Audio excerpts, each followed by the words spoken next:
The title of our study today is Expect the Best. Expect the best. Webster defines the word expect as meaning await. Simply await. A second definition that Webster gives us for the word expect is anticipate.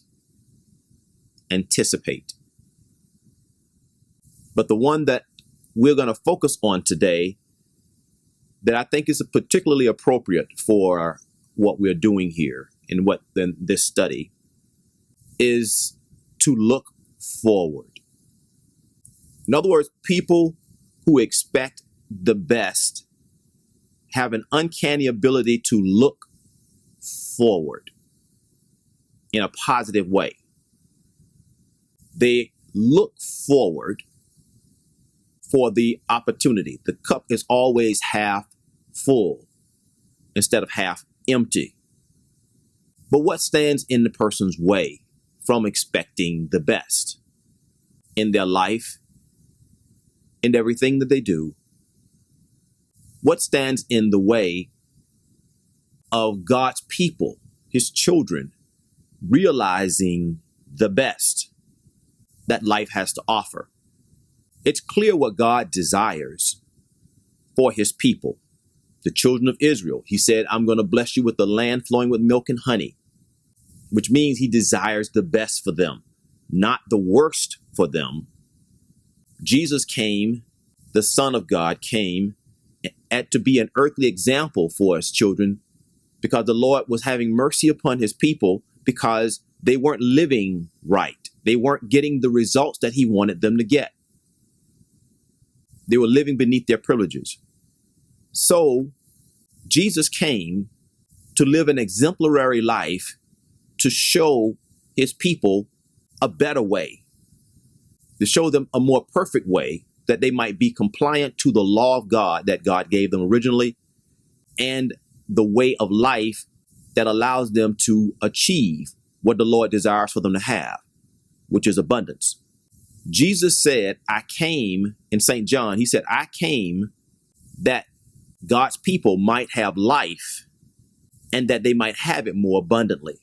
Not that they would just have that land flowing with milk and honey, but they would have life abundant in that land flowing with milk and honey. That they would, by the way that they carry themselves, by the way that they do things, their life would become abundant in this land flowing with milk and honey. Not just that they would get to the promised land, but they would get to the promised land and have an abundant life. That's what God desires for his people. That's why people look so much forward to going to heaven and being with the Lord, because in that same St. John, Jesus said, I go to prepare a place for you, that where I am, there you may be also. The idea of preparing mansions, people desiring to have the best that life have to offer, this promised land. But it's not just the mansions, it's about the way of the manner of life that leads to even greater abundance.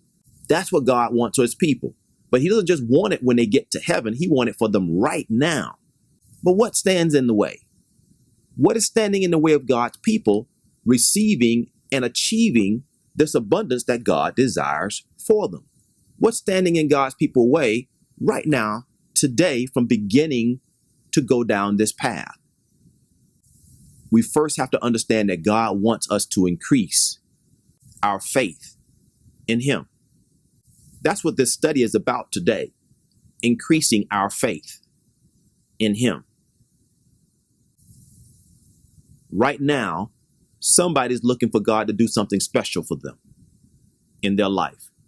There are people all around the world who may have supplicated a prayer unto God, asking God to do something special for them. You may be among those numbers. I know I have been, and I still am. Something that's outstanding, something that's marvelous, something that we have placed before God. I'm here today to show you that he can and he will, if you will speak and behave positively beyond your current circumstance. The thing that stands in many of God's people's way is the fact that it's their current circumstance. The current circumstance. I want you to take on your paper, and I want you to take your pens, and I want you to take on your paper, and I want you to put a box on your paper. A box. A box. Draw a box. And this box is defined as your current circumstance. I'm going to be referencing this box throughout the study. But this box has within these defined walls all of the requests that you have made to God for help with. And the reason the request is made to God is because your current circumstances are blocking you or binding you or have you in bondage to something that's preventing you from achieving abundance in the place that God has given you right now. It's preventing you from accessing the blessings and favor. That's the box. And so those things, what you desire is outside of the box, but what you are praying about is what's inside of the box. Your current circumstance. This is usually what stands in the way and how people look at their current circumstance. And the question you have to ask yourself, is your mind right about your current circumstance? This is usually the root of the problem as it relates to your current circumstance. Is your mind really right? What do you mean, Pastor? Just what it suggests in its most fundamental way. Are you thinking the right way about the circumstances that you're in? Or are your imaginations driving you to come to the wrong conclusions and thus holding the circumstance in place? But it's usually the current circumstance that causes people to stay where they are. People are limited by the box, their current circumstance. They are confined by their current circumstance. They are held by their current circumstance. In fear by their current circumstance. About all the things that are happening in their current circumstance. These are the things that cause people to not be where God desires for them to be. So what does it require to get from there to this place of abundance where God desires his people to be? Is not just in the land flowing with milk and honey. It's not just having stuff. It's about when you have stuff, having stuff in abundance and living with God's peace and joy and favor.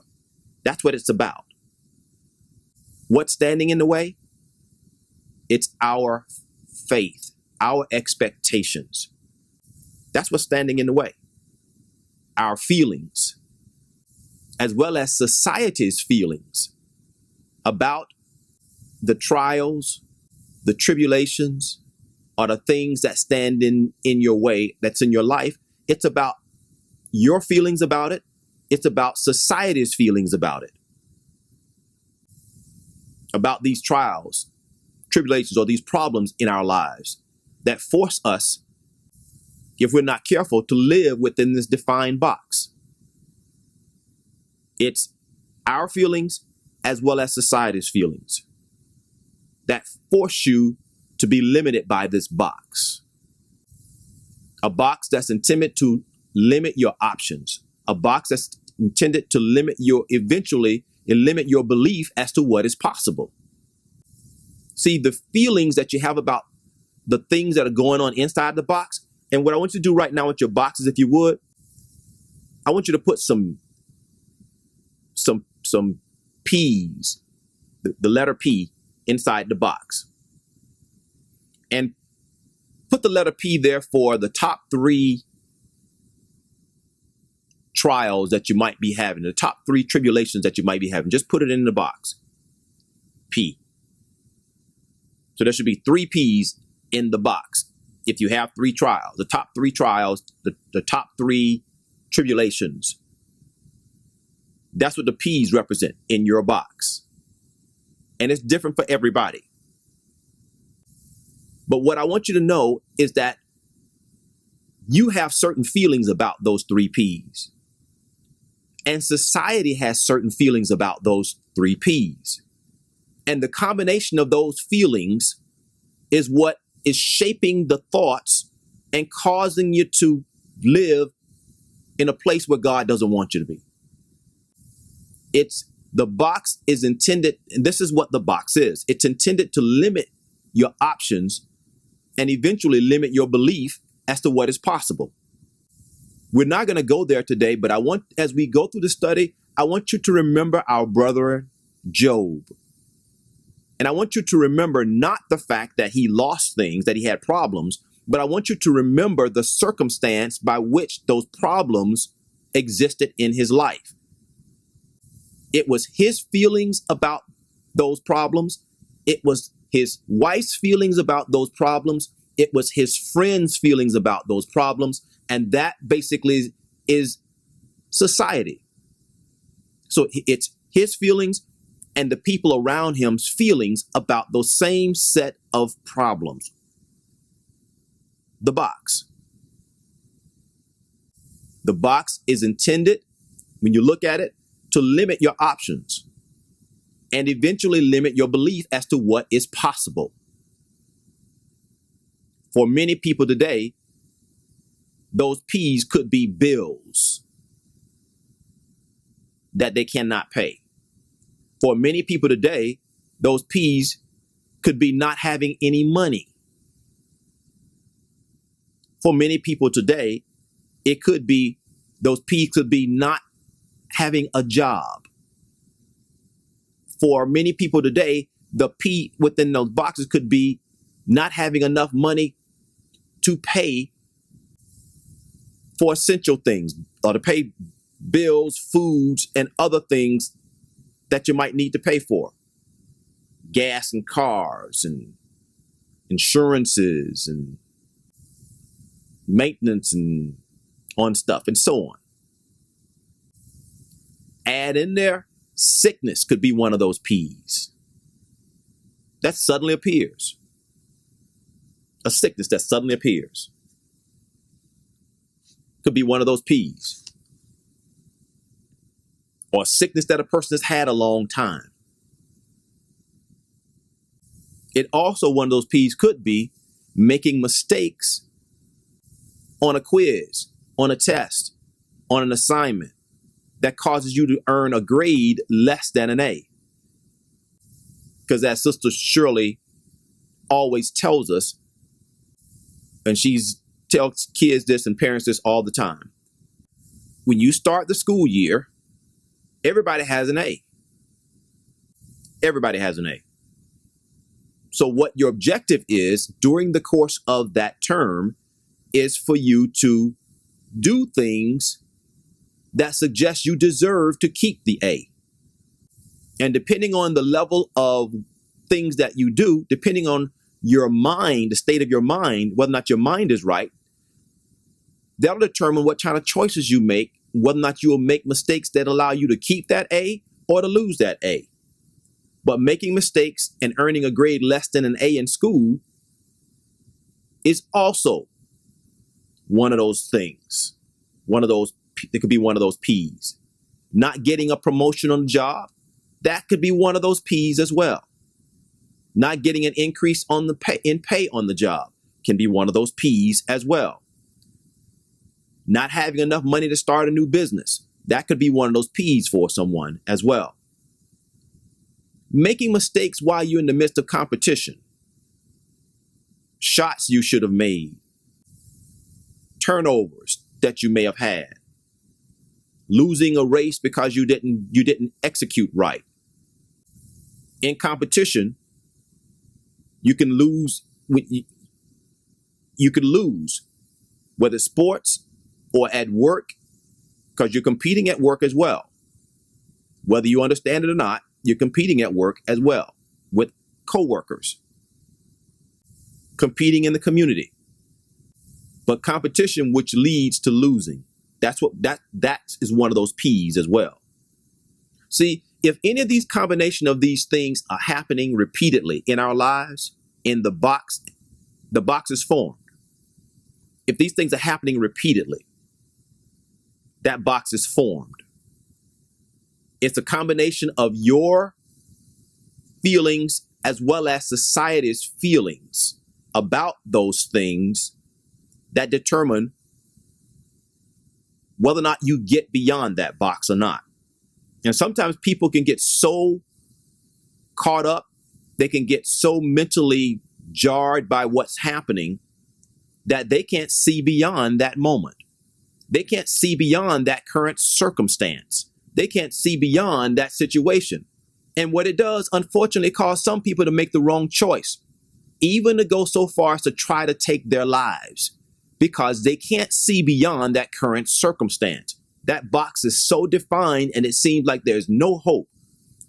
Becomes especially true when somebody has a felony record. Society is designed in this country, if you have a felony on your record, that it's hard for you to turn that around.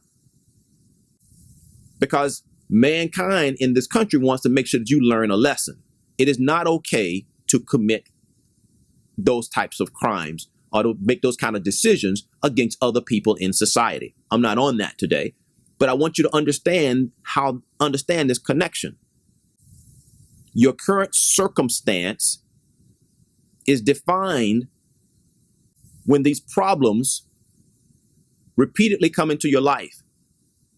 When they come into your life, your feelings about them and society's feelings is what you have to work with. And mentally, this combination of feelings forms this box.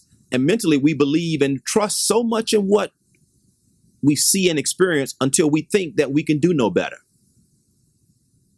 That's how some people just say, well, I was always meant to be poor, so I guess I'll always be poor. And what they're also saying, they may not be saying it with their words, but what they're believing is that anybody related to them, their offspring is going to always be poor, is always going to have nothing. And unfortunately, that's the way some people live for generations, trying to define themselves as being people without. The word declares unto us a message, and I'm going to share that message with you in a moment. See, people around us who, if you recognize it, we believe and we trust so much in what we see and experience until we think that there can be no better place. There can be no better way. We can have nothing better. We can achieve no more because it's what man says we can achieve no more. It's what you believe that you can achieve no more. And it's coming from people around us who also have given up. And those people who've given up often encourage you to settle. Again, I go back to the example of our brother Job and the people around him. Their feelings. They gave him their feelings. And their feelings, they gave it to him with the intention of influencing him to feel like he was limited by this set of circumstances. His current circumstances. The box. Job had a box when he was going through those things. He had a box. But if you read in Job 1, you'll find that in Job 1, those problems came into his life because of the devil. It was a spiritual thing that was happening that caused those circumstances to come into his life. What you must understand is that your current circumstances is not where God wants you to be. Your current circumstances and people around you, if you're not careful, people around you, because they have given up, they will give you their faith in that matter as well, which would be an expression that you should give up, that you should settle. You know what? This is the best that you can do. This is the best that you can do. This is the best that I was able to do. So this is the best that most people like us can do. They'll encourage you to settle and accept that you can't have or be an extraordinary or preeminent kind of being. You cannot win or make an A. One of the examples of this, the clear examples of this, when it comes to math and how people tend to fear math. There's nothing wrong with math. Everybody can do math. The question is whether or not people want to apply themselves.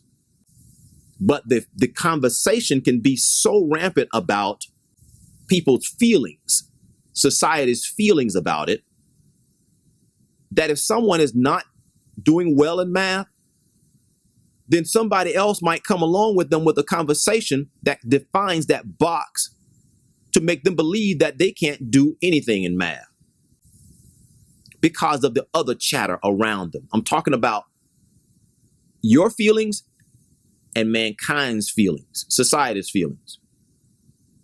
They'll try to make you believe you cannot win.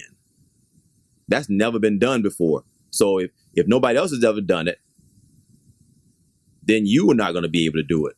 Nobody else has ever did it. You can't win. You can't make an A in that subject. It's just the way that is, just the way things are. To all your negative thoughts, to all your negative beliefs about your current circumstance, making you a loser and not a winner, a failure and not a success, Jehovah Jireh. God said in Romans 3:4, yea, let God be true, but every man a liar. Oh, praise be to God, from whom all blessings flow. It is our prayer at Clay Family Ministries that your life has been increased with the increase of God through this study. We appreciate and are thankful for your fellowship during this life skills study segment.